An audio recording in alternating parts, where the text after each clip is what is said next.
আশ্রমে রেখে চলে আসে। তাই কবি কি বলছেন, ও তুমি জিন্দা থাকতে এক মুঠো ভাত দাওনি মা বাবার মুখে, ও তুমি মরলে খাওয়াও পাড়ার লোক ডেকে, ও তুমি মরলে খাওয়াও এলাকার লোক ডেকে। কত টাকা কত পয়সা তুমি ব্যাংকে রাখো জমা, আর বাড়ি বাড়ি ভিক্ষা করে তোমার বাবা মা, ভাইরে তোমার বাবা মা। কথা বলেন ঠিক কি না?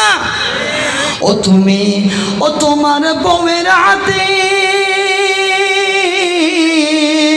ও তোমার বউয়ের হাতের সোনার বালা দিন যায় তার কত সুখে, ও তুমি মরলে খাওয়াও পাড়ার লোক ডেকে, ও তুমি মরলে খাওয়াও এলাকার লোক ডেকে।